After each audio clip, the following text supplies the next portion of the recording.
Twitch is just going to watch an ad first, and we're not actually going to be talking to them yet. Let me hear. Okay, so yes, I'm monitoring Twitch, and we have gone live on Twitch. Let me see what's going on YouTube. It always takes me a little bit longer. Yes, we are live on YouTube as well. Let me open that up and make sure I got the right title and everything. Yep, Undead Labs tours Trumbull Valley. That is the title. That is correct. So, okay, it looks like we are up and running. Raneth Cord just says good morning. Raneth Cord is always the first person to comment on any stream I do, personal or professional. So it's always wonderful to have you there in the chat, Raneth Cord, to let us know exactly when we have gone live. There's a lot more than Raneth Cord in here, though. We've got, y'all know Jordan, McTwist, Chaos Agent, Lance Rourke, Sailor Wolf, Zork. Good to see all of you. So today we are going to be talking about Trumbull Valley, believe it or not. That is, of course, the new map that we're adding in the Homecoming update. The proper stream is going to start in about 4 minutes. I've got my guests here. We've got Andy Collins over there, all the way on the right. We got Doug Juno here in the middle, and Brant is over here, over my shoulder. I promise he'll be more visible in the actual chat. I'm not sure why I decided to do my layout like this so that I'm blocking somebody. I think it's so that I can just pick someone to insult every single time we start a stream. So I usually try to make it be Brant because it just feels only appropriate and deserved. I'm so sorry. I don't know why I. You're right in doing it. Yeah. That's not. So yeah, that is not the way that Andy handles his collegial relationships. But that's there we go. No, I just silently judge you. Let's see. So Camille Randolph says, I've got just enough time to mix a drink. That's congratulations. We're excited for you too.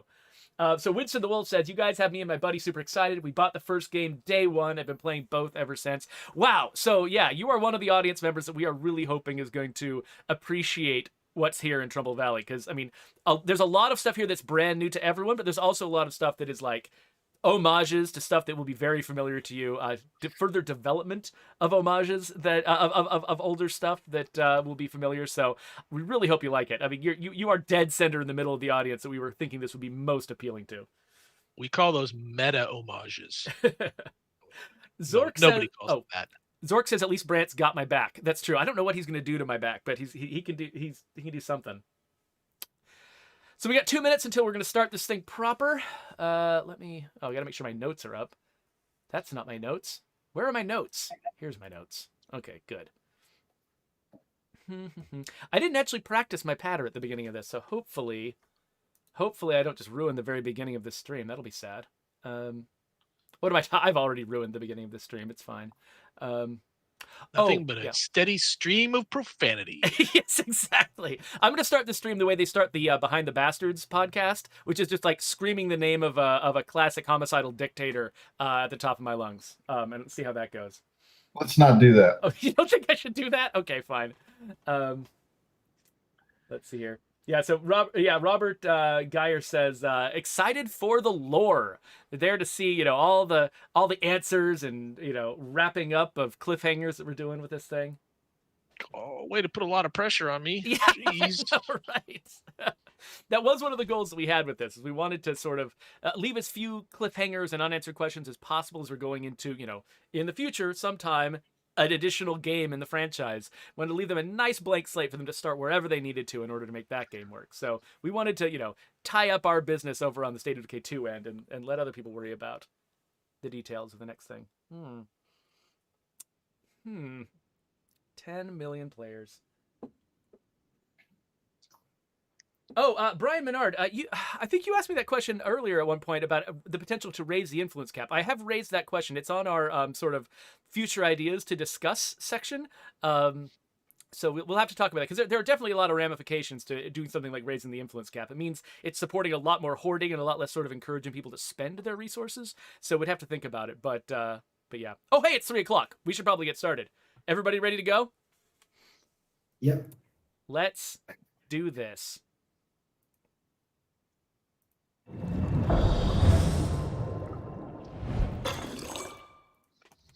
Hello. Wait a minute. Oh, wait. I want to do this a different way. Sorry, I just forgot. I wanted to have... this is... gosh. Let's try this again. This is a very professional stream, everyone.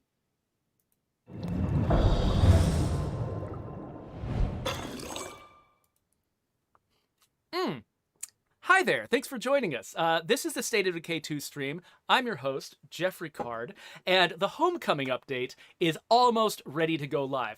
We're going to give you a tour of the new map today, Trumbull Valley, and I wanted to give you a quick warning in advance, though. We are going to be avoiding spoiling any of the details of the story that you're going to experience in Trumbull Valley, but we are going to be talking about the lore of Trumbull Valley, the background, and the setup of the map. So if you're looking to go into this with absolutely zero spoilers, this is probably not the stream for you, at least until you've spent a little bit of time in Trumbull Valley and explored it a little bit. Because I've brought in 3 of the experts on this map, so we're going to talk about what's in the map, why it's there, why we made the decisions that we made. And so let's just get right into it. First off, I want to introduce our first guest, Andy Collins. He is the narrative lead on our team, and he was the head of the team that put together Update 26. How are you doing, Andy? I'm good, Jeffrey. Thanks for having me here. This is a really, really big update, and you have had to sit on this and not talk about it for like a year as you've been working on it. How does it feel to actually get this thing finally in the wild in front of players? It's an immense relief. I think that part probably goes without saying. An awful lot of people have been working really, really hard on the Homecoming update and all the parts of it for many of them over a year. And speaking for all of them, we're immensely grateful that it's finally getting in front of players here in the next few days. So super excited. And one of those people who we definitely want to make sure you're all aware of, that is Doug Juno. He was our primary world builder on this map, leading a team of other artists who have all been, spending, like Andy said, most of the last year working on this map. How are you doing, Doug? I'm good. Thanks for having me. Yeah, so it's really great to have him here. And we've also got our art director, Brant Fitzgerald, who himself has done a lot of work on this map, especially around the bases. Good to have you here, Brant. Thank you. It's good to be here, Jeffrey. Yeah, Brett, of course, is one of the longest standing members of the State of Decay team, going all the way back to the very beginnings of the first game. And I think one of the best reasons to have him here is because he can give us a lot of insights into the original map and what it was like and what we were doing there before we revised it twice. So with these folks in tow, I'm ready to get started. Oh, one thing that I forgot to do, though, was cheat the time of day so that we can actually look at this stuff in daylight. So let me just do that real quick. I am playing in a version of the game that is, this is sort of the pre-release version of the game. That's the version of it that we're ready to go live with in just a couple of days. I'm playing it on a dev kit so that I can, freely cheat and stuff if I need to. We're not going to be here mostly to fight zombies. We're going to be here to just explore the map. So I'm playing on the green zone. I've got a bunch of extra equipment, including a grenade launcher, just in case I need it. So we're not going to be challenging ourselves when it comes to combat. We are mostly here just to see this game. So I've decided to start us out here at Pterodactyl. Wait, how do you pronounce this? It's Pterodactyl Park, right, Andy? It's actually pronounced Pterodactyl Tark. Oh, Pterodactyl Tark. Okay, sorry, excuse me. Yeah, so this base, this is actually my base currently in this community, and as you can see, it is. You're right. It is Pterodactyl Tark. Clearly, that's how that's supposed to be pronounced. The P is silent, I believe, is a joke. So, one of the most familiar things that we've got here, though, is this pterodactyl. So Brant and I, if you have been watching the State of Decay streams for the past several years, one of our go-to events was we would head up to Jurassic Junction in the original map, in the original State of Decay. Brant would always shoot down this fiberglass pterodactyl, put it in the back of a pickup truck, and try to get it all the way down to Spencer's Mill. Sometimes he failed, sometimes he succeeded, but now he has finally scored his final victory, his ultimate victory with his pterodactyl. It is now here for the rest of time. How are you feeling about that, Brant? Well, I'm super excited that I was able to make it there, and it will never move. It is not a movable object. It is there forever. So all the doubters, all the haters, look what happens. So we're gonna start out. Our little tour here in Spencer's Mill, which is, this is the town where the original State of Decay first really got going. This is where you settled your first proper base. And actually, why don't we head up there first to sort of to have a look at where it has ended up. I'm gonna sort of make my way through this puddle, up these stairs. Oh, I love the way our vehicles are tuned so we can do stuff like that. I never really took the road to the Church of the Ascension back when I lived there in the original State of Decay. I always just sort of made a beeline for it through the wilderness, and the new map is no exception. There's no reason not to do that. You're an environmental monster. I really am. I'm just leaving tire tracks everywhere in the world. So, as you can see... Oh, we got some zombies following me here. You can go away. All right. So, as you can see, even yet more time has passed with these sites compared to the difference between the original State of Decay and Heartland. I'm curious. So, Doug, you had to basically revisit each of these sites, especially the major landmarks that players were going to remember, and and not just sort of make them look older, but have them sort of tell a story about what has happened since the last time the players been to this map. And it's like you had to touch so many different places in order to get this to work. Yeah, initially we had a list of way more things than we were actually able to touch, just because we were excited about what we could do telling the stories beyond Heartland. But yeah, a lot of these, like the church, it was able to get another pass on it, new set dressing inside that continues the story, and outside the church as well. It all plays into the narrative stuff that Andy's just been working on. Yeah, that's right. Yeah, So, it was fun going back to it and not just, making it all work as a core map. yeah, so when you come to this church initially, early on in the game, nobody's living here. It's all abandoned, and you can't claim it as a base yet. For what and we're going to talk about that a little bit later. The fact that we basically went for an entirely new set of bases with this iteration of the map. But there's a lot of with one exception. With one exception. Oh, yeah, that's right. There is one exception, one very key exception that we'll get to a little bit later in the stream.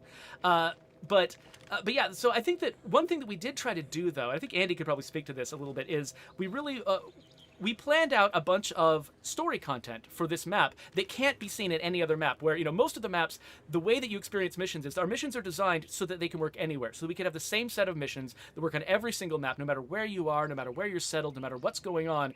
Our missions can work almost anywhere. But we had a different approach in Trumbull Valley, where we've actually got specific missions that are going to take you back to these memorable landmarks and sort of give you a chance to experience something here that you can't experience anywhere else. That was a really new thing for us that probably took a lot of extra effort. Would you say? Yeah, Andy? indeed. As soon as we decided to shift our focus on Trumbull Valley from just to do a map, as if that's a small task, to also instill it with a greater amount of narrative content, we realized that we had an opportunity to tell some unique stories. Trumbull, unlike our other maps, has a lot of history behind it. Players have been here for many, many hours. We have lots of characters and stories that have happened here.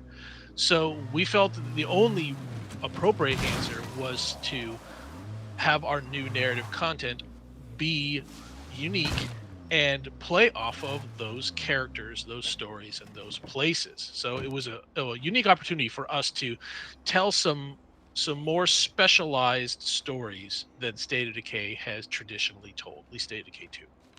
So yeah, it does feel a lot like sort of a return to form. Like the original State of Decay 1 had a lot of stories. It had some randomly generated missions that could happen anywhere, but it also had a set of missions that were sort of the story missions that would really take advantage of specific locations on the map, specific characters, and we're kind of going back to that model of storytelling when you play on this map.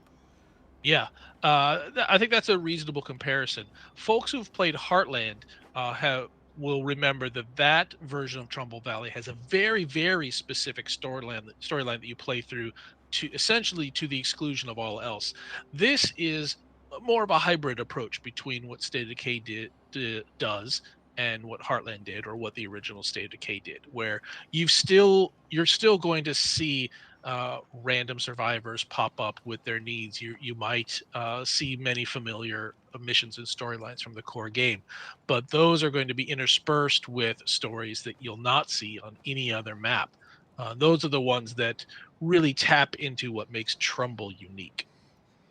So one of the things that players are going to notice, particularly players who played State of Decay Heartland, is the fact that, in Heartland, one of the biggest differences between the Trumbull Valley you experienced in that DLC versus the Trumbull Valley you experienced in the original State of Decay was that there was this plague gunk that had just infested so many sites on the map, especially in downtown Marshall, which it had basically completely demolished practically that part of the town.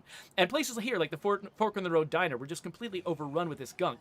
And now it's turned into husks. You can see that some time has passed. Something has happened here. I'm really curious, actually, about sort of the work that went into transforming every chunk of plague gunk all over this map into something new. Doug, like what kind of effort went into all of this? I mean, originally, I don't know if we might have just been leaving the plague stuff in there as the red, like it was in Heartland, but it just felt weird. It didn't feel like time had passed and all the plague zombies had been gone. Because that's all Heartland was mostly plagues, or all plague zombies, wasn't it? Yeah, that's right. Yeah, it was completely dominated by the plague. That was part of the... Yeah, we wanted it to feel like the plague had been kind of taken care of, not taken care of, but, kind of, yeah, sort of taken care of to the extent it was in Heartland, and then some time had passed also. And then so we wanted to figure out what dead plague walls and husks had looked like, and we basically figured they had died after all the plague hearts had been killed, and then they're just kind of extra fertile, and they could grow these plants on them. It gives it a whole new look. It's different from Heartland, and it just makes it look like they are definitely not active anymore. Yeah, I love the sort of the colors and things that you chose here, because it's not just greenery taking it over. It's actually these colorful plants, it's sort of heather-looking plants and these yellow flowers. Like, you really sort of made it feel like it's more than just, it's overgrown, like many apocalyptic maps overgrown. It feels particularly sort of fecund, like there's something special going on here. And there's actually, there are stories that kind of go into the details about this that you'll experience, that we're not going to spoil them too much, but there are characters you can follow, their missions, that sort of give you a little bit more insight into what's been going on with these plague infestations, since the story of Heartland was completed. So I'm going to hop in my car here and start heading north a little ways, because one of the major plague infestations that we had in Heartland was actually there to serve a very specific purpose. So you might be aware, just if you sort of time out the updates that we've made to the game, you can probably figure out that we actually spent significantly longer building the new Trumbull Valley core map than we even spent on the Heartland map. And one of the shortcuts that we needed to take with Heartland was right over here with this tunnel. This tunnel, one of the most sort of iconic screenshots that we use to promote State of Decay Heartland, was this tunnel being completely blocked off by plague. And so there was a reason for that, wasn't there, Doug? Yeah, I mean, when Heartland was being worked on, it just, to finish it on the time it was supposed to be finished, basically needed to cut off big chunks of the map in order to just focus the whole story down on the lower part of the map. Yeah, so if you look at the map in Heartland, there's sort of a cutoff point right here where this entire sort of northern peninsula of the map is just gone. And similarly, this river is a cutoff point in State of Decay Heartland.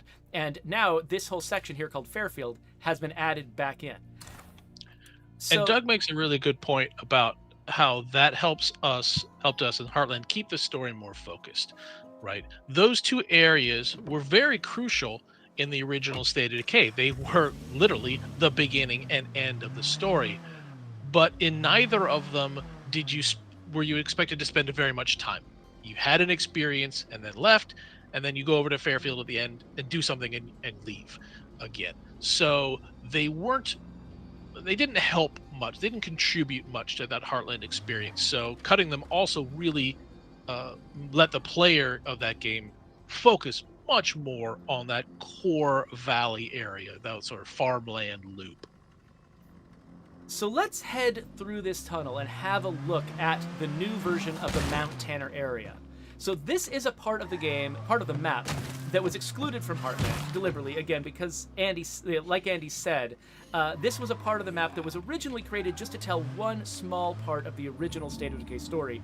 And honestly, it didn't have that much development. There weren't that many sites here. There wasn't much exploring or scavenging that you could do. And actually, this was an area that when Brant and I, used to stream the original State of Decay, we would come up here a lot, partly just because there were huge swaths of the map here that most players would never ever look at, but that had, the artist had spent a long time building it, and we kind of liked showing it off because that work was really, really good, and we felt like a lot of players just missed out on it. And so we've actually done a lot of work this time around trying to flesh this area out and give players a lot more reason to come here. Like this area here, like Brent, this was the lumber mill that gave Spencer's Mill its name, wasn't it? This actually was the top of the log flume area up here. So log flume back there. Yeah, and then the mill itself is a little farther downhill. But yeah, it was just a field of stumps. And I love what Doug and his crew did to flesh this area out. This was always sort of the hope that the entirety of our maps would be interesting and useful and have things for players to discover and missions to accomplish. So Better make sure it's dead. this is sort of the vision and hope that we had for Mount Tanner realized by Doug and his team. And yeah, it was probably a really interesting sort of conundrum that you guys ran into as you were first starting to plan out this map, because there are a lot of players who played the original State of Decay who are very, very familiar with a lot of these spaces. And when they come back up to Mount Tanner, they're not going to find exactly the same space that they left. It's not just that the map has aged, but there are places up here in Mount Tanner that were not there in the original map. And so I'm curious what the sort of I bet the audience is probably curious what the thinking was behind the decision to flesh this area out and add more sites, add more locations that weren't here in the original iteration.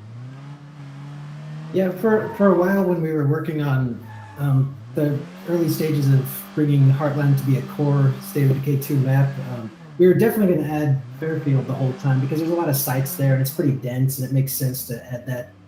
But we were kind of hesitant to add Mount Tanner at first because there's not a lot of sites and things like we have added, and it still takes a lot of work to flesh out that entire area.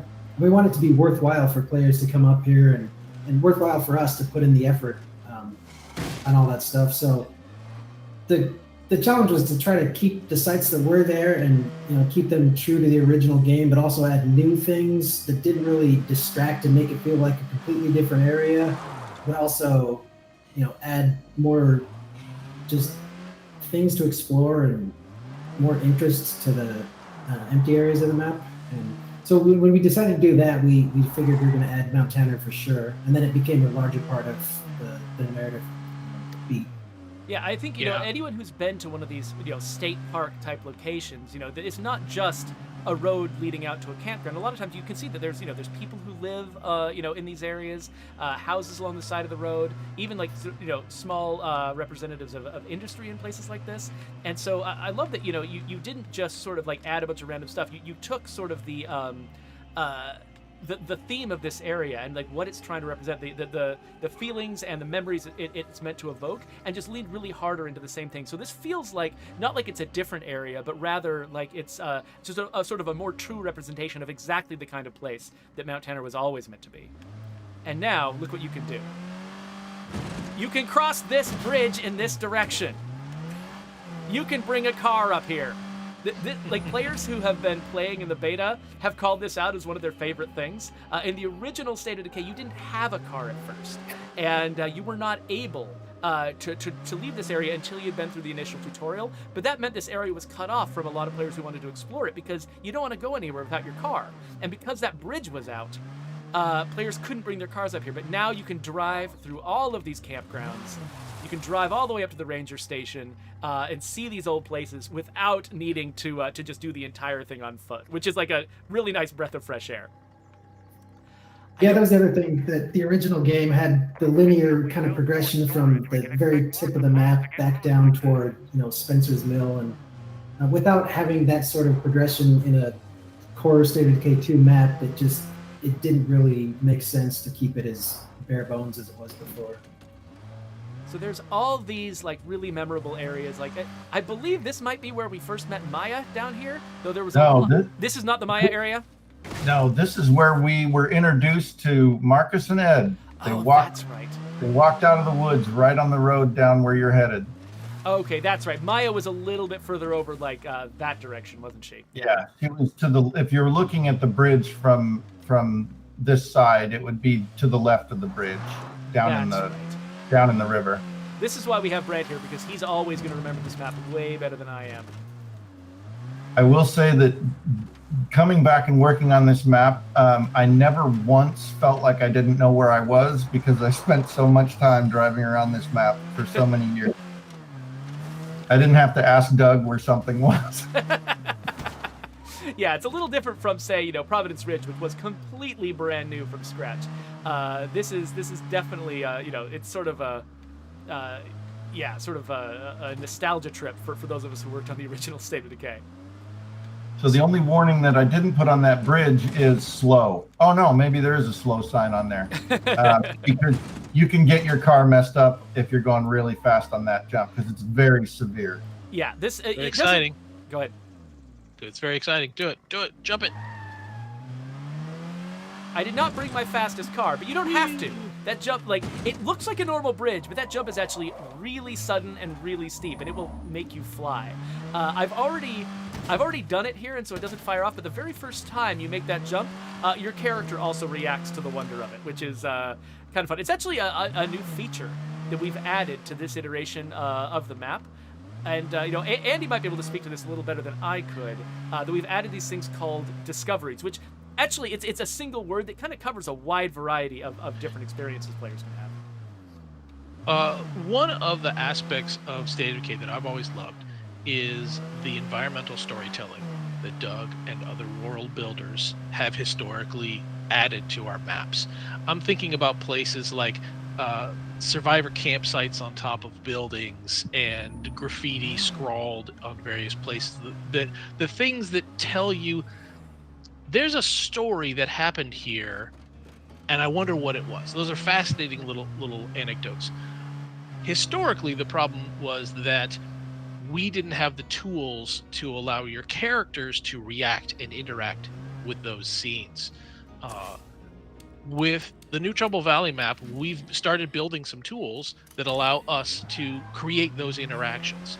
Some of them are about entering an area, like the one that Jeffrey's talking about there. Jump the bridge, get your car high enough, and your character will react to that. Others are sites that you see or objects that you can interact with, that the player, the character, gets to acknowledge their existence. It's a small step toward a greater immersion in the world that reminds the player, oh yeah, my avatar that is moving through the world recognizes what they're seeing and reacting to.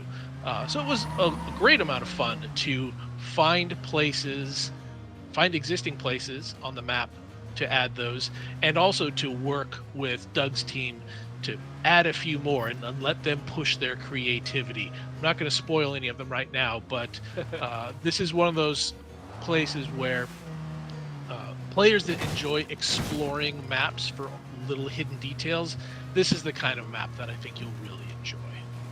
I wonder if that's... Yeah, I think it was fun working with the narrative team just to get more. A lot of the time when we do these environmental storytelling things, we just kind of would come up with it on the spot, but just planning a few of them out was a lot more fun too, just to kind of get more eyes on it and make the areas a little bit more unique. And speaking of environmental storytelling, this is maybe the largest example in Trumbull Valley or any other map we've done. Players from the original game and Heartland will certainly remember this crashed plane here. Yeah, originally, you know, this plane, there was a lot of environmental storytelling going around with it. Like there was, you know, we had, you know, Easter eggs, some of them devoted to, you know, early fans of the game from before it was even released. Like, for instance, speaking of things being released, it looks like we got this Dantron box, which is actually one of our longest standing Easter eggs in the game. Brant could probably tell the story of that a little better than I could. Yeah, but that's a stream in itself. Okay, cool. Well, suffice it to say, you know, we had a very sort of active community even prior to the release of State of Decay 1, and this was an Easter egg that tied into that. And actually, you know, if you search this item, you can actually get a unique thing that you can, you know, that you can only be found in this particular spot. This, you know, this is, there are lots of things throughout the map, so I'm only going to spoil the one of them. But I just picked up this this pilot hat that if I can stick this on my character. Let's find it down here. I think it was called pilot hat. There it is, pilot hat. Yeah, so there's an airline pilot hat now that my character can wear because she's come here and found this discovery. And she when she picks it up, she comments on it. She gives a little, a little bit of flavor about the world. And that's just a tool. It used to be that we've always had environmental storytelling and Easter eggs going on in places like this plane crash. But now we can lean even harder into them and sort of give players, like, sort of even more story content to sort of to chew on when they take the time to really explore and discover stuff like this. Yeah, this was always such an important spot, just because visually it was a place that you could always reference to know where you were in the map. Of course, it was on fire forever. We put the fire out. Then we covered it in plague gunk, and now That's we've killed the plague gunk and it's overgrown. Like, this plane, it looks different in every version of the map, but each stage of this plane's development says something about what's been going on in the world of Trumbull Valley. Yeah, it was always a very important visual bellwether, sort of, to get a really good idea of what's been going on. So, one of the fun aspects of those discovery commentary bits that the characters make is that because we have 14 different character voices in our game, we got to write different reactions from different voices for those discoveries. So depending on which character you're playing when you interact with those discoveries, you may hear different comments. I look forward to folks sharing and collecting all of them online someplace so they can piece together perhaps even more of the story than any one person can get on their own. So we are here at the plane crash in the farmlands, but there's a lot more to the farmlands than just this one, probably its most memorable landmark. I'm going to head a little bit to the east here and check out one of the largest and probably already most popular bases in this part of the map. And that is the farmland compound. Now, for me, in the original State of Decay, I think the farmland was the farmhouse, which is I think what we called it back then, was probably my favorite base, mostly just because it was so centrally located. It was really easy to reach all of these areas on the map.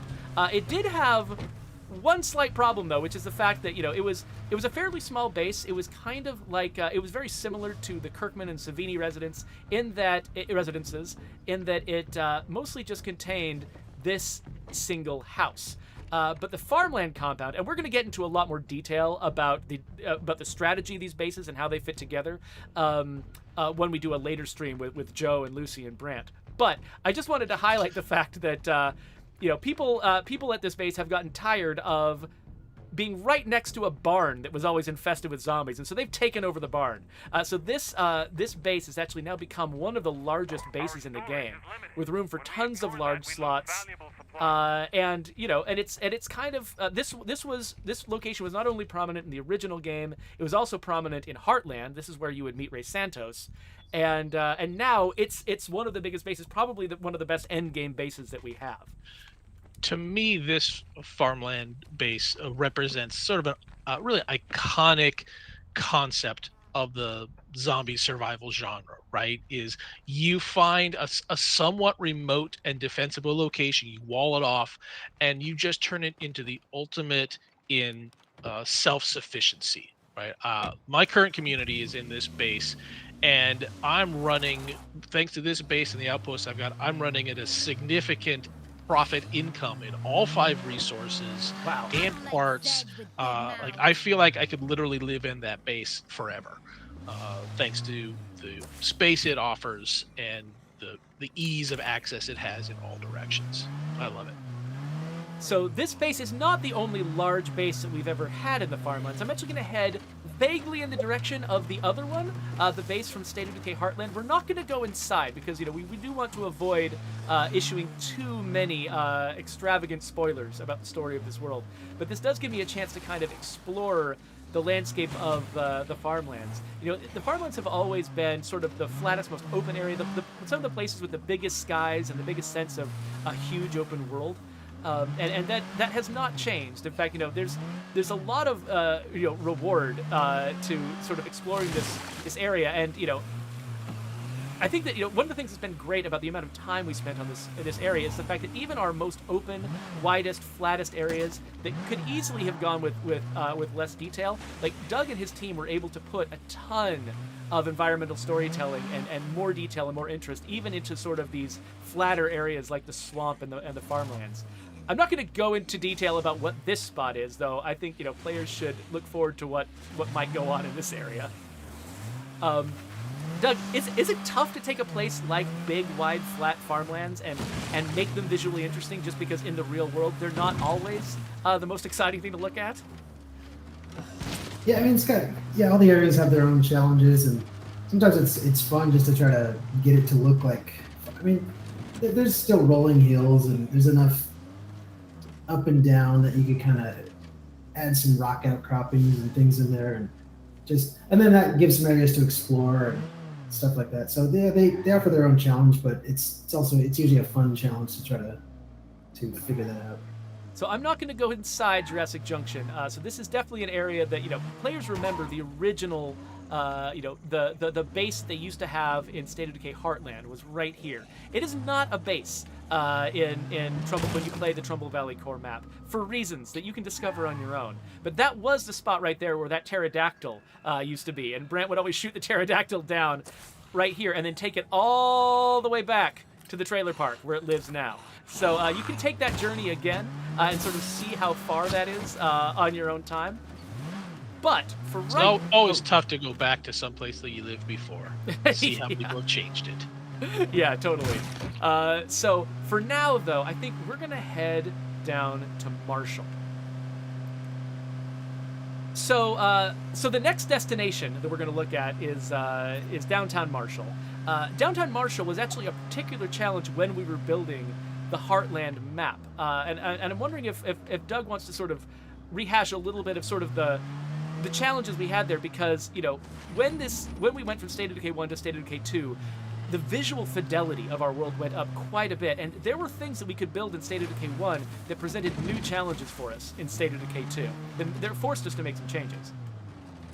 Yeah, and the density, if you played Heartland or State of Decay 1 in Marshall, is a lot more dense than the other 4 core maps in State of Decay 2. So it's just a lot of things to build and flesh out, and it's just it was especially for the timeline that we had for Heartland, to try to make that whole thing explorable. And so I think early on, I don't know if it was early on, I actually wasn't here for that part at the studio, but I know there was the choice to plague wall off a lot of those areas just to make it inaccessible. And then I think through that, kind of organically got the idea of the gauntlet and bringing down the plague walls and things like that. Yeah, because I think it was not just like a question of sort of the time and person power resources. It was also a question of like system resources, like each explorable building with an interior, which we kind of make a commitment in this game that we try to make every interior that we can fully explorable by the player, and that can add a ton of just detail that then your machine has to be able to handle. And so it's kind of funny to me that like one of the major choices we made just about the story and the progression and the challenges of State of Decay Heartland were driven by the fact that we just had this dense downtown area that was just it was going to be a real challenge for us to make it work on just a system resource level. And so we wiped it out, filled it with plague gunk, so you didn't have a lot of explorable interiors, and that led to the gauntlet and all of the sort of the end game content that was there in Heartland. Sometimes great art is created by unusual technological and technical circumstances. Ask Steven Spielberg sometime about why Jaws is as good as it is. Exactly. So I'm not going to explore this right now, but you'll notice like this is another example of the discoveries that Andy was talking about earlier. That there's these places that are marked with these magnifying glasses. That mean this is not just a neat little visual feature. This little piggy tow truck. You can actually interact with that, and your characters will comment and give you a little bit more insight into what is going on in this world. I should also point out right here that we've got another one of our major bases. This is it's sort of the Marshall military base. This is sort of where actually, does somebody besides me want to say something about what this what like the story behind this base is as it relates to Heartland and sort of the story we're telling in this map? Well, I mean, it's the logical progression of what was going on in Marshall. The military had moved in and done what it could against the plague walls, but that didn't. After the resolution of Heartland, that didn't mean the military was done there, and so they created a forward operating base that would sustain their ongoing operations in and around Marshall, and this is the result of that. Yeah, so we've always had this sort of this high school with the big sports field, which is really sort of evocative of the culture of the rural United States, where small towns, high school sports teams are like a huge part of the identity of a place, and now that sports field has become this military base that where you can go and settle and sort of see multiple layers of the story of this world. Over here we've got the singed high school, which was another thing that was perpetually on fire in the original State of Decay. Yes, and to answer any questions, no, you still cannot get into the high school. Yeah. And then we'll never have you running around in a grade or high school in State of Decay. So over here we've got this fortified fire station, which is not a base, but it is a really memorable part of Heartland, because this is where you started the Gauntlet. I'm not going to go inside. There are missions in this game that will sort of explore the history of the Gauntlet and sort of give you a tour of what this place has become over time. But you can see we really wanted to recognize that there are these places in our world that players have a lot of past associations with, whether it's the Gauntlet from Heartland, the courthouse here, which was one of the major NPC groups that existed in the original State of Decay was based here. And so while the interior of the courthouse is not explorable, you can see it was a hotbed of plague activity during Heartland, and now you can see it's also been sort of turned into a little bit of a military outpost.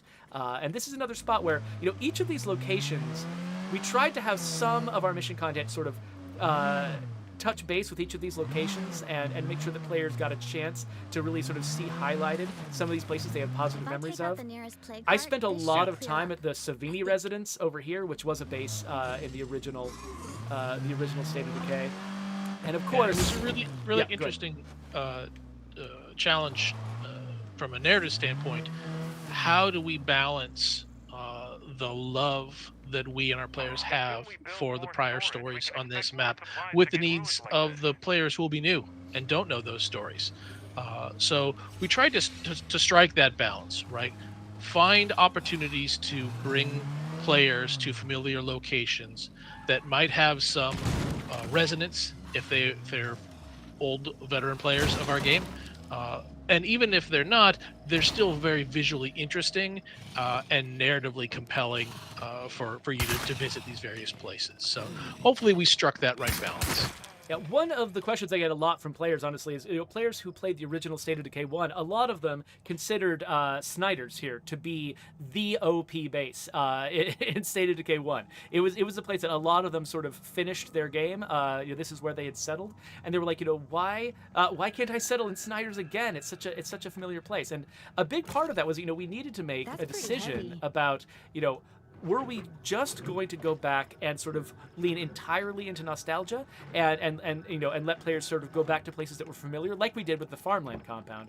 Or were we going to focus more of our energy on creating experiences that were not only exciting for, and unfamiliar and cool for new players, but also were unfamiliar and cool to our old veterans? People who, they've lived in Snyder's before, but they haven't lived in, interesting places like the Tranquility Factory, which is where I want to head next.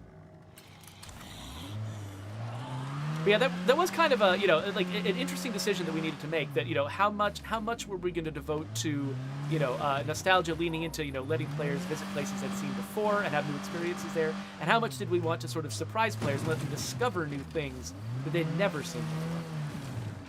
And that also goes for the developers as well, right? We're human beings. We like dabbling in the new and creating things that we haven't seen or Time done to reload. before. So it was much more rewarding as developers to be able to explore new areas and create new things, experiment with our base locations and some of our base technologies in ways that we had not done in previous versions of the game. Yeah, I think that kind of came up early on when we decided not to use Jurassic Junction as a base. I think we'd even early on talked about using Jurassic Junction, but having like a nerfed version of it, and it just kind of seemed lame. So early on, we're like 6 new bases. So Exactly. So this is one of them. This is the Tranquility Factory. This is probably one of the more novel places we put in the game. One thing that I am highlighting right now, because it's gotten dark, is the fact that, you know, we haven't just been adding new map content and new story content to the game. We've also added some new features like leaving your headlights on in your car when you get out. But real quick, we don't really want to always see the base with such harsh lighting as you get from a set of headlights. So let me really quick change up the time of day again to make it 9 o'clock in the morning. Hey, stranger. Boom! We'd Look like at to that. make Isn't an that offer. beautiful? Want to meet up? I sure like being on the winning team. Of course, it's still lit up by the harsh light of the car, Yeah, that's true. Let me quickly turn that car around. or just turn off the lights. You know. Whatever. I don't actually. One thing is, I think you actually now. Yeah, no, never mind. You're right. I could have turned off the lights, but I forgot that I could. I just thought I had to turn the car around. Okay, let's head inside here real quick and just have a look. This is actually one of my favorite brand new bases that we've done. This factory was here in Heartland. I believe that this is. Correct me if I'm wrong. This is where you met Diana in the original Heartland version of this map. But a lot has changed since then. And deal with this zombie. So it feels like, you know, originally this was a very harsh industrial building, but somebody has put a lot of effort into making it beautiful. And I think that somebody may have been Brant Fitzgerald. Is that right? So many of our bases are harsh reminders of the realities of survival. They're about walls and fences and things like that. I love the fact that Brant was able to just have fun and create a space that felt completely unique for our world. That's exactly it, Andy. It was time. It was time to have something that wasn't just this hard Scrabble or militaristic, you know, because other people will survive and other people will have ideas about how they want to live and what they want to live around. And this one just worked out. And it started the crazy paint. We can get into this during the base stream, but yeah, I really like this base. It was a lot of fun to work on. Yeah, and I love the fact that, you know, there were a smattering, like we pointed out the pterodactyl. There were a smattering of like little physics toys in the original State of Decay that, you know, State of Decay 2 didn't lean quite as hard into, but we do have these yoga balls. So if anybody wants to see how far they can get one of these yoga balls, I would love to see what they're capable of doing in, you know, if they want to make videos of their own. So, by the way, I should apologize to folks in the chat who have been funneling us questions. We have got so much content to go through. I keep not finding opportunities to answer those questions. Let me check with our moderators if they wouldn't mind if maybe after we've gotten through the main content of this stream, we spent just a little bit of extra time going through some of these questions and answering them, rather than just sort of dropping them off. Because I know players are, you know, they've got a lot of really interesting questions that they... you know, they'd really like to see answers to it. I would hate it if, you know, if we didn't answer any of them because we just have so much to show, you know, from our actual written down agenda that we've got. All right, so let's head up towards Fairfield now.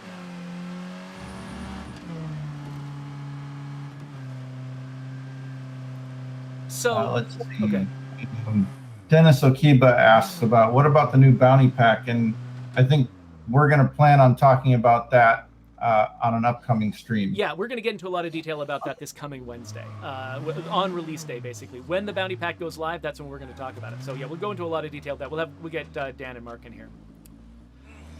So one of my most memorable places in the original State of Decay map was this intersection right here, because I spent so much time traveling from Marshall to Spencer's Mill to Fairfield, and no matter where I went and what I did, this intersection was always on the route. And so this is where we've placed the starter base of Trumbull Valley right here. Is right at this intersection where you can reach all 3 of the major population centers with almost kind of the same distance. You know, you can get to the Fork in the Road Diner, you can get to Snyder's, and you can get up here to Fairfield, all, you know, with about the same travel time from this spot. So you can sort of figure out where you want to be if you're new to the map from your very first starter base. But this is a really good jumping off point, I think, for us to go and explore Fairfield, which is one of it's one of the 2 parts of this map that were basically that were not a part of Heartland, but were part of the original State of Decay 1, and that we've restored now for the first time in State of Decay 2, including this repaired bridge. So in Heartland, these bridges were destroyed partly as a way to explain why players could not get to Fairfield, but now someone has gone through and repaired these bridges, and one of the things I like about what the world builders have done in this area is they didn't just go with some easy solution where, you know, oh yeah, we just created one piece of art that, you know, is sort of a replacement bridge that we're going to stick in both places. You know, there was sort of a professional replacement job done by the military on that bridge we just drove across, but each of the bridges has actually kind of got its own special treatment, which I really like. Yeah, technically speaking, only one of the 2 bridges has actually been repaired. Yes, that's true. Because Jeffrey is going to discover here, this off just to his right there that he's passed by, that's a brand new bridge. Yeah, that's right. That has never existed before on Trumbull Valley, but it demonstrates the can-do attitude of the survivors who just left here, who just built this out of whatever they could find, because here's a low spot in the river.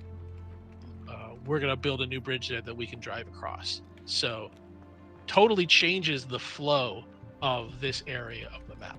Yeah, exactly. You know, if you've really gotten sort of accustomed to the 2 access points that you had to Fairfield, now you have to sort of rethink your knowledge of this geography, because the other bridge, which I really, one of my favorite spots in Fairfield, is actually right over here. That's why I was passing by that first bridge, was because I love looking at the other destroyed bridge from down here, which was not possible, I believe, in Heartland. But it just, I don't know, this towering ruin. This is probably one of the more dramatic ruins that we have in our apocalypse story here, and it's just looking at this towering over me like this, I don't know, it just gives me this sense of awe that I really like. And this whole area here, this is actually one of the areas that was most heavily revised by Doug and his team. There originally was not very much going on in this space, and there was just a lot of room to sort of add details and improvements. So like if you are still really familiar with the Fairfield area, this part of the map is probably one of the ones that is going to feel the most new and unique. Yeah, one of the reasons in the original game, all these cliff sides were they just kind of acted as a blocker, and you had to either go around by the large bridge or straight across where you're going on the newly restored bridge. And it worked for the first game, but for where we were at now, going up through, you know, to Fairfield, it felt weird just having this big blocker that you had to drive around to get to any of the new areas. And it felt like if you're going down toward Marshall, you could go through the farmlands and there's not really anything stopping you. And so we kind of experimented early on, adding some new paths in between the rocks and just dirt roads and some cabins and things. And it just felt like it was a decent fit, and it didn't feel too different from the original game. So similar to what we did up in Mount Tanner. Yeah, it's like it feels like in spirit it is really doing the exact same thing that the original map was trying to do. It's just doing more of it, with more detail, more nooks and crannies to discover, and so there's a lot of exploration value you can get out of that. And similarly up here, this used to be a fairly, this area was very evocative of sort of the suburban wasteland feel that you can sometimes get in small towns where there was this place that I loved to scavenge in the original State of Decay, because it was this really nice convenient strip mall that ended up being sort of part of the inspiration for many of the strip malls that we have throughout the maps in State of Decay 2. But we've now put a lot more work into sort of telling a story with this place. Sometime after State of Decay 1, something happened here that made this place a lot more intricate and detailed and sort of full of storytelling. And I'm imagining maybe we don't want to try to go into all of those details. Yeah, I'll just touch on it a little bit. The sort of the inspiration for this. The question came up. So the end of State of Decay 1, you break down the wall and you escape the valley. But what happens for all the people that are outside the valley that think that inside is a better idea than outside? So our supposition was that, well, people are going to come in thinking the valley is safer. Where are they all going to settle? Where are they all going to live? So we created the idea of, hey, what if a whole lot of the people ended up right here near the entrance, and sort of built a large area where a lot of people could live. And that became our oasis. We worked with Kevin Pun, one of our other world builders, to create some gorgeous, more gorgeous than that bloater cloud, some gorgeous concept art that the rest of our team then worked to bring into life. The banners and signage and the tents, drastically changing the feel of that place without losing its core original identity. You can see what it used to be, but you can also see what these industrious folks, how they repurposed it. Yeah, what they've been able to accomplish. Yeah, we wanted to make it feel more unique too. Like we didn't want it to feel like, oh, you can play this in Drucker. We wanted to have tie more into the story too. Where it was, are we going up here, Jeffrey, or are we going to just hint? Oh. Well, yeah. So we can just hint about this area here. So one of the places that some more work did go into was also the dam. Folks who remember the original State of Decay would remember that there were major story points that took place all the way up here in the dam, and we've actually made sure that there are good reasons for players to take this side trip. Our landmark outpost, which is sort of a unique outpost that offers things that no other outpost does, is up here in this part of the map. And this is another area where the story has definitely been advanced a lot further than it was in the original State of Decay and in Heartland. And so there's a lot to discover up this way. But yeah, no, Brent's anxiety about giving away too much is probably well founded. So we'll let players discover this area on their own. And that is another area that is a lot different than it was. Not a lot different. It hits all the beats of the original game, but we also added additional things like the outpost, and also just making this map functional the same way the other core maps are. We had to add some buildings into Heartland that weren't there, and so we had to find places for those buildings. And some of them like big factories. One of them's up by the dam. I don't think that's too spoilery.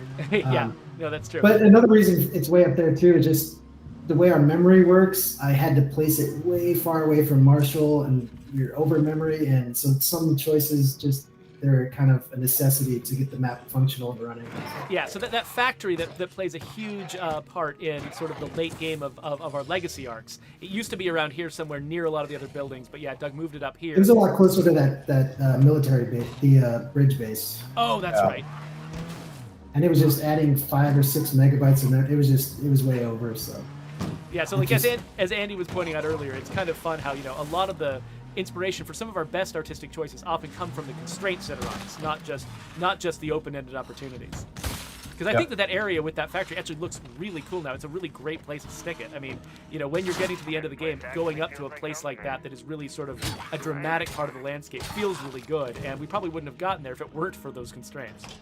It's clear for now. But So no we're place definitely can not going to secure go with into a too much playtime detail about nearby. this location, but I just wanted to point it out because the Ferris wheel has always been a really sort of remarkable, memorable part of this map. And now we've actually, rather than having a base over at the big, wide open sort of rodeo area, which is where we had it in the original State of Decay, we've centered one of our the main base that's here in the Fairfield area.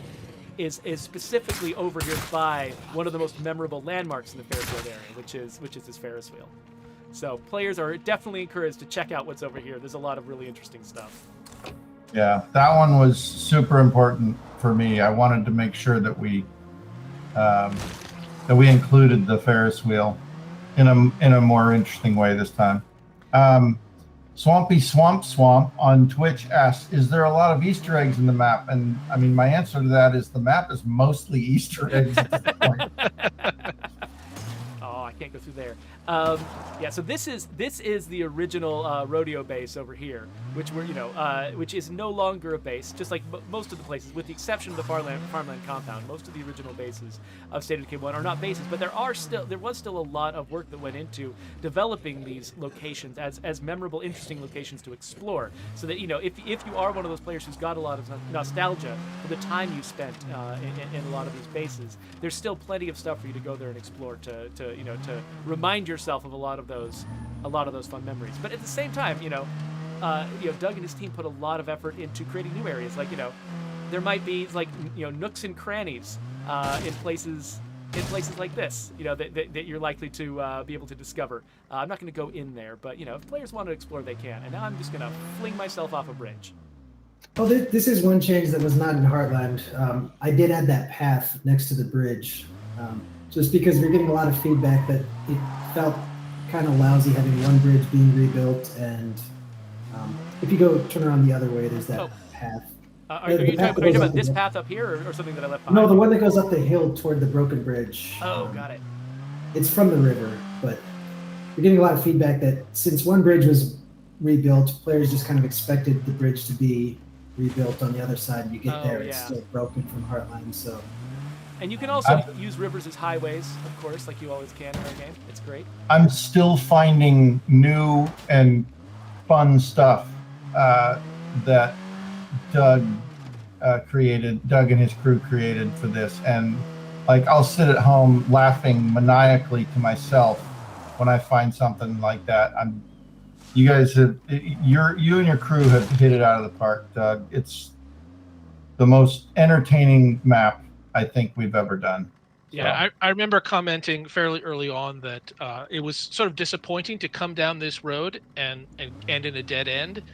And my best idea was, well, could we put a dead end sign farther up the road so people don't come down here? And Doug's like, well, why don't I just do this and this and this and make it more interesting? And actually create some sort of secret, almost like secret paths that connect parts of the map. I love finding those little places. Like the first time on Drucker that I realized I could drive down the hill sort of behind the hospital and like connect two parts of the map. Oh, this is great. I love those things. All right, so we also added some escapes from the river that weren't there in Heartland just because we had to wall it off there. But so once you're in there, you're not stuck and walled in like you were there. There's 3 or 4 places to get out to make it a lot easier. And there's just so many weird, interesting little details, like that puddle I just drove through. Like, it's just, I feel like there's just so much more texture to the map now than we were ever even capable of doing in State of Decay 1, on 2 generations of hardware ago. It's just amazing to see what your team's been able to come up with. And actually, we're going to make sure that we talk with other members of Doug's team on our launch day stream on Wednesday. We're going to have some folks from Valkyrie come in. We're going to have Megan, who did a lot of the lighting, especially around the bases. We're going to, talk to more folks because we really want to give a lot of these artists who worked on this map, a chance to talk about, the impact that they were able to make. So traditionally, this is when we would normally end the stream. Wonder says that the mods are actually our mods in the chat do actually have a hard out at 4 o'clock, and so as do I. As does Brant. Okay, so it looks like we're not going to necessarily be able to do the same Q&A that we normally would be able to do. So let's wrap this up. But I think after we wrap up the stream officially, I might stick around just on my own for a little bit, just to try to go through some of the questions and see which ones that I can answer on my own, so that we don't want people who are in the chat to feel like they haven't gotten a chance to sort of to go back and forth with us a little bit. But so really quick before we do that, let's make sure that we get a chance to say goodbye to our esteemed panel of guests here. Andy Collins, thank you so much for all of the work that you did. I mean, you guys don't understand the amount of coordination and work that went into building this. It just, it's not just another new map. There is so much more to it. As you explore it, you're going to learn how much story content there is, how many, secrets and rewards and things. And Andy had to coordinate a lot of that stuff. So thank you so much for all the work you put into this, Andy. I was fortunate to have an amazing team to work with. Speaking of that amazing team, Doug Juno, thank you so much for coming here and talking through, your thought process and what your team was able to accomplish with the art of this map. It's really a beautiful piece of work. Like Brant was saying, it's one of the best things we've ever done with this team. So thank you for coming here and thank you for all the work that you did. Yeah, you're welcome. And hopefully everybody shows up on Wednesday and they'll get to hear more about the other actual new art assets and everything that went in there that we didn't get to talk about today. So it's a lot of stuff. So. And of course, Brant, our longest-standing member of the art team, who put a ton of work not only into this version of the map, but also all the previous versions of the map. Thank you so much for coming here and giving us a tour of your thoughts on it. Well, it's been an honor and a privilege to see the game that Doug and I envisioned in our head in 2006 still alive. This long, and especially Trumbull Valley. It's like coming home. Homecoming was the perfect name for that, because for me, it feels like home for the franchise. But great work, team. I'm not going to be here for launch day, but so proud of the team. Everyone worked so hard and so passionately to get this to be the best experience we've ever done. I think it is, and just so proud of everybody. So, and of course, we love you guys. We couldn't do it without the support of our fantastic fans. Thanks for checking us out, and be sure to tune in Wednesday to watch Jeffrey and a bunch of people talk about their experiences on this project. So thank you, everybody. So to quickly sum up all the stuff that we went over today, what's new in Trumbull Valley includes Mount Tanner and Fairfield, two huge areas that were originally not in the Heartland version of Trumbull Valley that have now come back for the first time since the original State of Decay. We've also added 6 new bases, which we're going to get into a lot more detail about on our next official Monday stream. We've also advanced the story quite a bit, which we hinted about, but we tried to avoid going too deep into that because we want you to be able to discover that stuff by yourself. And also discoveries, this new feature that lets your character actually react to what they're seeing in the world and lets us sort of lean a lot harder into a lot of those sort of Easter eggs and environmental storytelling moments that we've always done that now we can do a little bit better. So yeah, so come back on September 1st, which is just 2 days from now, for a special launch day celebration. We're going to be talking to a ton of different people from the team. We'll be talking to folks who worked on the map. We'll be talking to the technical designer who implemented several of the really long requested feature changes. We're going to be talking to a bunch of people from QA. We'll be talking to the marketing team about all the effort that went into, to telling people about this game and giving them a lot of different angles, into what this update had to offer. So please show up for that. I'm going to wrap up this sort of the final video of our stream, but I'm actually going to stick around a little bit longer to try to get to some of those questions that were asked. So for right now, we'll see you all later, and hope you enjoy Trumbull Valley. It's almost out. And now, a few more seconds of this screen. Look at that zombie. He's so cute. He's just looking at us. Aw, look at him. Are we awkward yet? We are completely awkward. Okay, so folks, feel free to, normally my guests and I hang out for a little bit afterwards and I tell them how awesome they all are. But if you guys want to take off now, go right ahead. I'm going to stick around just by myself a little bit longer. And our screen's going to go all weird. Let me just switch over from there. Screen section. So I'm gonna continue and do a quick little Q&A with just trying to catch up with, because our mods have been funneling us questions this entire time, and Brant we only had time for Brent to pick up a couple of them, and so I want to make sure that we actually go through these and answer a few of them. My nameplate is weird. I'm gonna make that go away. All right. So let me start at the top of this. So okay. Actually, let me do an intro, because this is going to be a separate YouTube video later on. Hey, we didn't have time to get to a lot of the questions that were answered during our last stream, so I'm going to do a really quick segment where I try to answer as many of them as I can and sort of play catch up with the chat. So at the very beginning of the stream, Nightmaker1979 asked, who was the favorite character for guests in State of Decay 1 and the Trumbull Valley returning Heartland characters? So I can't, I don't think there's an official single character that is everyone's favorite. I can give you my favorite returning character, which is Isby. Isby has always been one of my favorite characters in our world. And I was so happy when I heard that, you know, Andy and his team of narrative designers had plans to bring her back. She not only, you know, participates in one of the major sort of central storylines of Trumbull Valley, but she has a side storyline of her own that really sort of, you know, she comes across as a little bit of a sociopath, not maybe a sociopath, but a little bit of a sort of, she's in her own head a lot, not really thinking very highly of other people. And you really kind of get to know her as a person, and it kind of surfaces her humanity a lot more, I think, than sort of the version of her that we got to see in Heartland. She's evolved as a character, and I think that's really a lot of fun to see. Big Lou was asking about the vehicle that I was driving throughout most of the stream. Actually, I need to where did I stick that vehicle? He was wondering, is this Brogan that I've been driving around, is this a newly released version of the vehicle? No.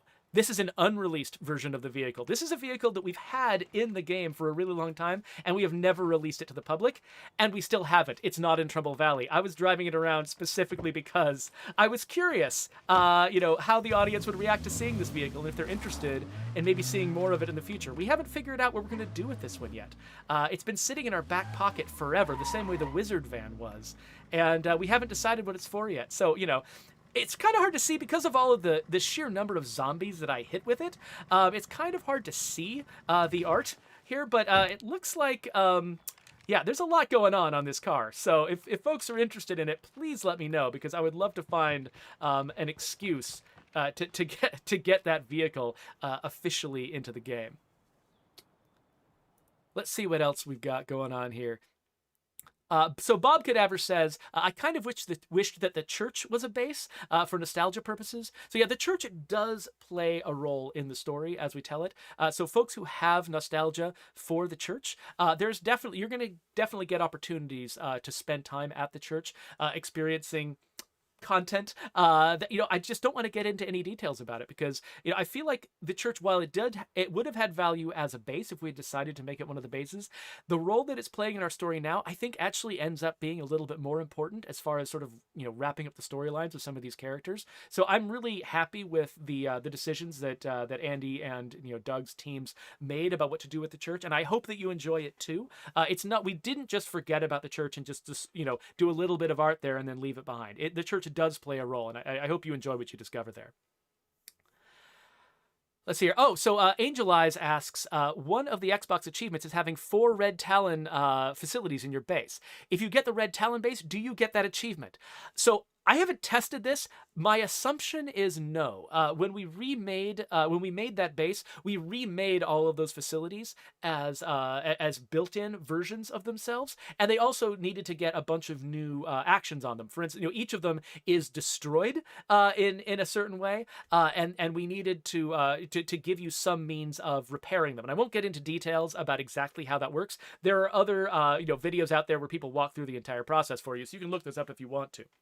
But what I will say is those facilities had to be made fundamentally different. So my assumption is that unless we triggered that achievement in an unusual way, that achievement should not fire for you when you claim, or even when you fully restored the Red Talon base. That achievement is still a Daybreak achievement that's based on using the rewards from Daybreak in the game, rather than just finding the Red Talon facilities already installed.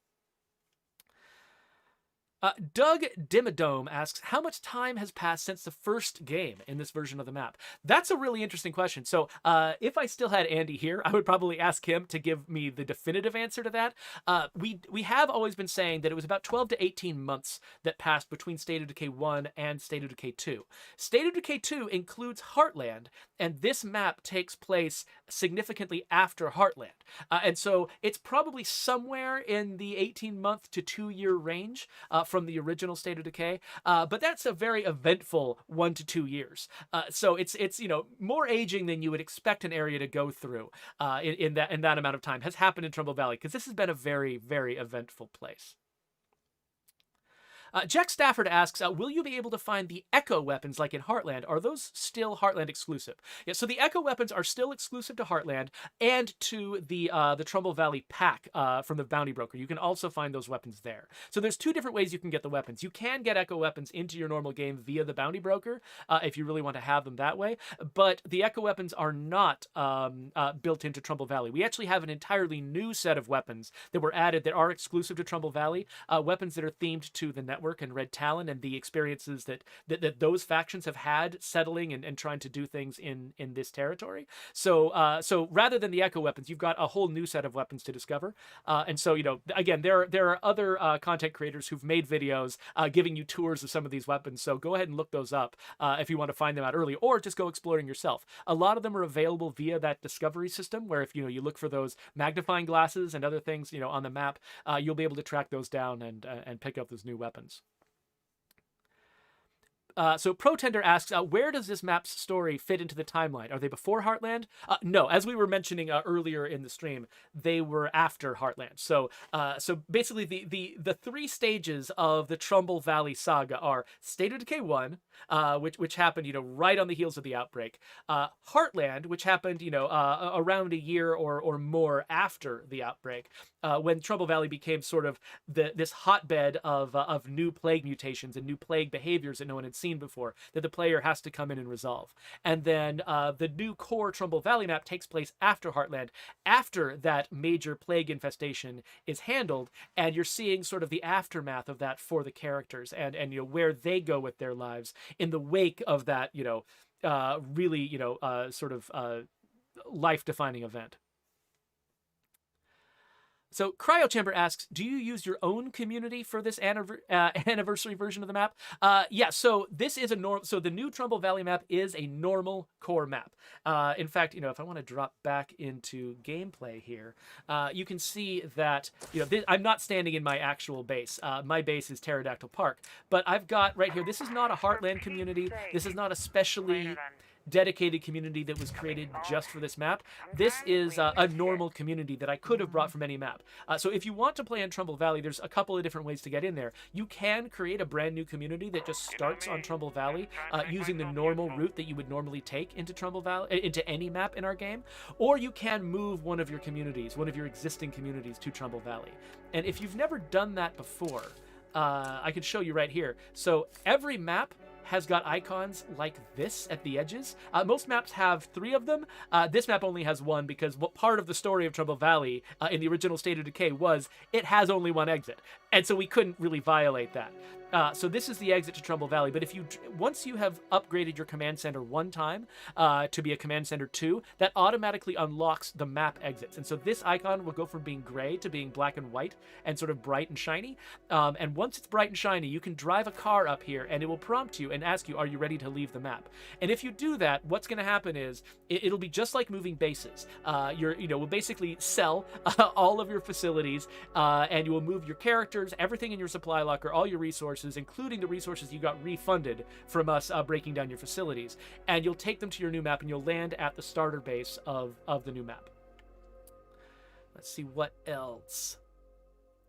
So Big Lou wanted to know, are we going to be getting new save slots with this update? No, we have heard the request from players that they would like to have more save slots. Right now, our game has 5 maps and only 3 save slots, which feels like that's a little bit of a mismatch, right? Like if you want to be able to play in all 5 maps, it feels like maybe you'd want more save slots than that. So that is feedback that we have received and taken very seriously. We did not implement anything like that for this particular update, but it is high on our priority list, and it's something we would like to get to very soon. So Gameplay de Republica wants to know, did we add anything to the soundtrack? Yes, we did, and I can't give you any more details on that because I do not have the audio team here. But if I did have them here, they could probably fill you in on that, and maybe I need to make sure that we do give them a chance to talk about that. So thank you for the reminder. But yeah, I do believe that there have been new audio tracks added and a lot of other audio work that went into just bringing this map to life. Let's see here. Oh, so Red Moonwolf asked something that wasn't really about the map, but they asked, this walk animation that my character can do. Is that available only if you're using a controller? Right now, yes, it is. That actually is a pretty common request from players, because players who are using WASD, they don't have this lovely analog stick they can push part way in to make the character walk and then all the way to make the character jog around. They just have a key that is either pressed or not.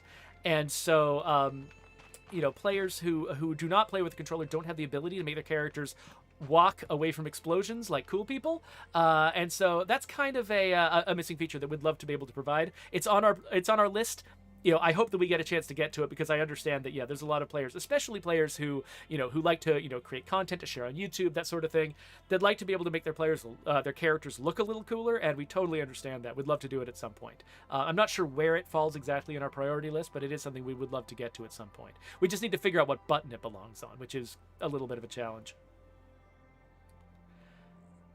Let's see here. So a lot of players have been asking, what time of day this is going to be released. So it is going to be released on September 1st, but the time is usually something we hesitate to share with people, just because we don't directly control the exact moment that it releases, and there's a lot of different things that could potentially go wrong with something like that. And so if we set a particular time, we would hate to be on the hook for that in case something goes wrong and it doesn't release on exactly the right time. So traditionally, a lot of our things have released in the morning and sort of late morning Pacific time, and so that wouldn't be an insane thing to hope for. But again, we can't make any specific promises about that, and of course, depending on what time zone you're in, that's going to vary widely. So if you're in Europe, usually these things tend to land in the late afternoon. If you're further east in Asia, they tend to land in the middle of the night. So that's historically what's happened. But again, I'm not going to commit to any particular time, because we don't want to commit to something and then have it not be true. Let's see here. So Jesse wants to know, why aren't they letting us continue the story with our characters from Heartland? So the characters from Heartland were very specifically designed for Heartland, including on a gameplay level. They had different fifth skills and a different type of base that was unlocked in a very different way. They aren't actually very compatible with the core game. And so what we decided to do with them instead was have them play a major role as non-playable characters in the story of Trumbull Valley, and so you do still get to see the future of those characters and where they've gone since Heartland, but they are not playable characters, because they just don't fit into sort of the gameplay constraints of the core game. So instead, you get to bring, and one thing that we really wanted to lean into, though too, was the fact that a lot of players, the thing they were specifically requesting from us was a non-Heartland version of Trumbull Valley, where they could play their own communities. And so that was the major thing. That was the thing that was on the wish list, and that's the thing we were answering from the audience. And so we really wanted to make sure that we definitely answered that request. Even though I'm sure there are probably like Jesse among them, players among our community who would like to basically have a Heartland 2 that takes Heartland even further. The most common request was for players to have a version of Trumbull Valley they could play like it's any other map from the game, and so we made sure to answer that request. So the Gunner has been listening to our Desi broadcasts, which are these sort of teaser videos with just very short radio snippets that have been kind of giving hints about the backstory of Trumbull Valley. And he's asking a specific question about whether the military is playing an important role in Trumbull Valley based on one of the Desi broadcasts talking about the military. One thing I want to make sure is clear about Desi is that the story that Desi is telling, a lot of it takes place during the sort of the interim between State of Decay 1 or Heartland and the Trumbull Valley core map. So she's not necessarily talking about the current immediate situation in Trumbull Valley. A lot of what she's sharing is information about the past of Trumbull Valley. So you shouldn't necessarily expect hints that Desi gives you to represent what is going on actively right now when you bring your community to the map. It's much more about filling in the lore of the game than telling you exactly what's going to be going on. Oh, so Izzy Zig wants to know, why was that the base, the farmland base in the middle of the map, or actually, it wasn't the base necessarily, but wants to know why one of our farmhouses was renamed from the McCready farmhouse to the Santos farmhouse. That sort of reflects the fact that Trumbull Valley has gone through a lot of progression in its storyline over time. Basically, while there were people who lived in that farmhouse, probably named McCready at some point in Trumbull Valley's history, Ray Santos and his community took over that area more recently during State of Decay Heartland. And so that it felt like it was more appropriate to sort of name things after the most recent thing that happened to them, rather than going completely historically, just leaning really hard into the historical narrative of what they originally were. We're trying to let the story sort of move the valley forward over time and keep leaning into what happened most recently in each of these places. And so Raymond Giuliano wants to know if we're going to update the number of different camouflage colors available on the Boonie hat in the game, which is a very specific request. We have heard that one a lot, though, too. So that's something I actually don't know the answer to that question, whether we put any thought into that. So that's something I could certainly follow up on for you. He also wanted to know if the Little Piggy tow truck is going to be a drivable vehicle in our game in State of Decay 2, the way that it was eventually in the Year 1 Survival Edition of State of Decay 1. Right now, the Little Piggy tow truck is not a drivable vehicle in the game. Doesn't mean it never will be, but that wasn't. We still have it as a sign on top of a building where there is a discovery that you can go and find. But we did not make it a drivable vehicle for the map. We actually the team members who would have been doing that were doing something else for this update that we thought was really valuable and important. Oh, okay. So Trigard, or maybe it's Tregard D asks, will there be anything about the Haven Protocol? That was one of that was sort of a cliffhanger at the end of Heartland. If you remember Heartland, one of the very last things it said in the very sort of last cutscene of Heartland is, you hear Cleo's voice saying that she's ready to activate the Haven Protocol.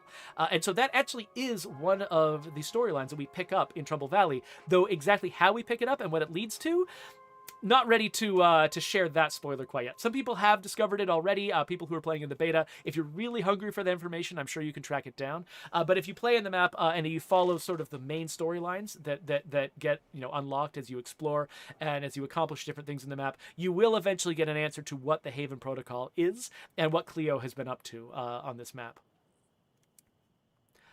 So Mathis Vonder wants to know, can you do these map missions every time you enter Trumbull, or are these missions one time only?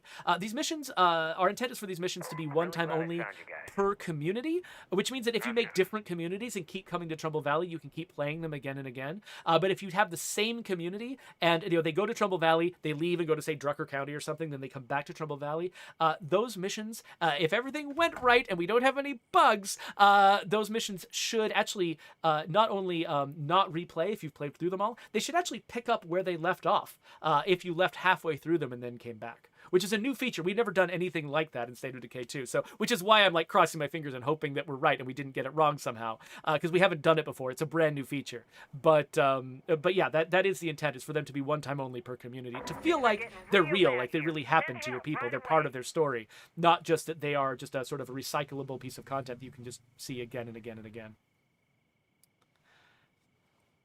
And let's see here. So Nanako wants to know, will only Trumbull Valley have these spots where the characters react to things in the world? So far, yes. As of Update 26, yes, those discoveries are only going to exist in Trumbull Valley map. That doesn't mean that that's going to be true forever. We might have opportunities later on in the future to integrate them into other maps. It really just kind of depends on how our priorities shake out. And a lot of those decisions have not yet been made. So I can't promise you'll see them in other parts of the map, but that's not a crazy thing for us to ask ourselves to do. So yeah, Burnt Dragon wants to know, is there one unique improvement over all the others from the old map that came into this one?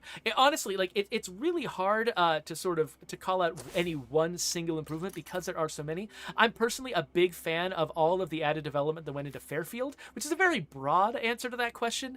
But between the Oasis, the new base that we added over here to the what's it called? Ferris wheel. To the Ferris wheel. All of the new development over here by the dam. This area here with the like the campsites and additional sort of industrial buildings along near the bridges. The way that each of the bridges was handled. Like Fairfield is just a completely different place. If you play through Fairfield in the original State of Decay and then come here, it is like night and day. There was so much time and work that was put into Fairfield in particular. It's really kind of overwhelming.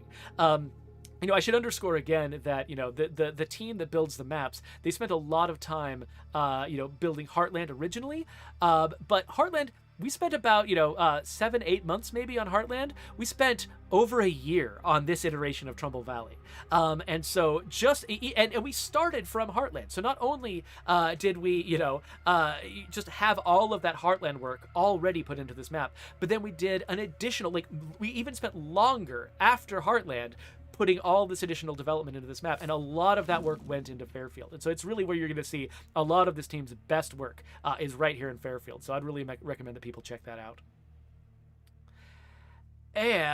And then Burnt Dragon asks a question, which I believe that we handled, but let me just address it one more time. Is there a reason you guys chose an existing map and added onto it instead of creating a whole new map design? So a lot of that goes back to the wish list. We have a wish list. It's available at support.stateofdecay.com if you want to participate. So if you go there, you'll see wish list is one of the options. I think it's up at the top right-hand corner of the screen. If you click that, it can go to a wish list. You can sort it by the number of upvotes that different ideas have. And if you do sort it by upvotes, you'll see that Trumbull Valley as a core map is one of the top upvoted items on that wish list, which means that this is one of the things that players not have just been asking for, but agreeing with each other and coordinating with each other and saying, yes, we want Trumbull Valley as a core map. So the first additional map we made after the release of State of Decay 2 was Providence Ridge, and that was a wholly original map. We built it specifically to accommodate new players, to accommodate a new sort of tutorial sequence that we added to the game, and every bit of that map was brand new. And so that was sort of our opportunity to sort of explore in that direction. And of course, the 3 original maps that we made for State of Decay 2 were all brand new, were not from the original game. This particular time, we were responding to basically a lot of requests from players that we specifically add this new nostalgic map to the game. And so that's why we did it. It's mostly just because that's what players asked for. And that's sort of, a lot of the improvements we make to the game are things that we ourselves have recognized as improvements that we want to make, just as, as artists who are, who are continuing to support something that we've built, that we've got a big creative investment in. But also a lot of the choices that we've been making we're motivated by player requests. So we really try to pay a lot of attention to what the audience is asking for. And that's what has led us to do things like, and I highlighted this during the stream, but I can highlight it again. If I hop into this car and I turn on the headlights and I pop out of the car again, the headlights stay on. That was a wishlist requested feature, and it didn't occur to us when we were first, building the game. But because we were listening to players and what they wanted, we were able to add this new feature to the game that really it really is a boon to players who play at night, who would like to be able to see better and scavenge without being in total darkness and relying wholly on their own flashlight. That's a really big improvement to the game, and we honestly probably never would have thought of doing it if players hadn't requested it. And so we really tried to spend a lot of our effort to balance sort of our own as the sort of creative sort of owners of this franchise. There's a lot of things that we want to do with it ourselves, but we know there's also a lot of things that players want, and so we really try to balance those two between us doing things that we think benefit the game in a way that matters to sort of us and our creative vision for the world that we're creating, but we also want to balance that against things that players have expressed that they want with our game, because I think that's sort of like, you have to sort of strike a balance like that in order to have a truly satisfying piece of art. Is you need to be thinking about your own vision, but also thinking about the experience that the audience is having, and working with a hybrid of that to sort of create the final product. So I know there's a lot of other people who are chatting with me in Twitch and sending different comments and different questions. I think I have to get on to actually cutting these videos, and so I'm going to need to move on from this. So I only answered the questions that actually got surfaced to me during the actual official stream before the mods went offline.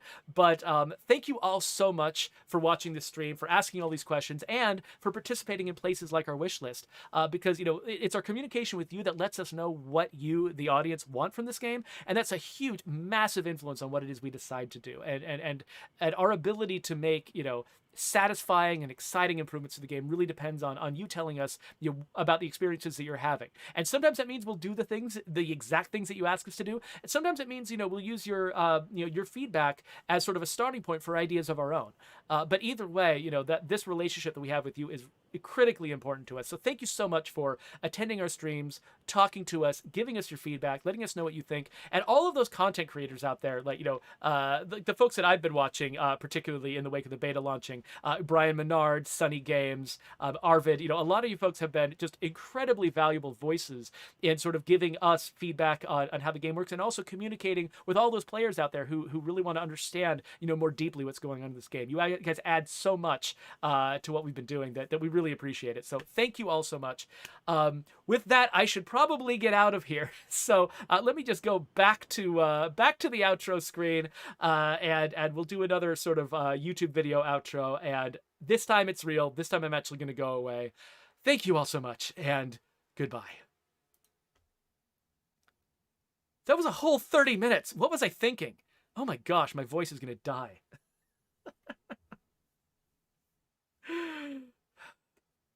Click links, subscribe, get Game Pass.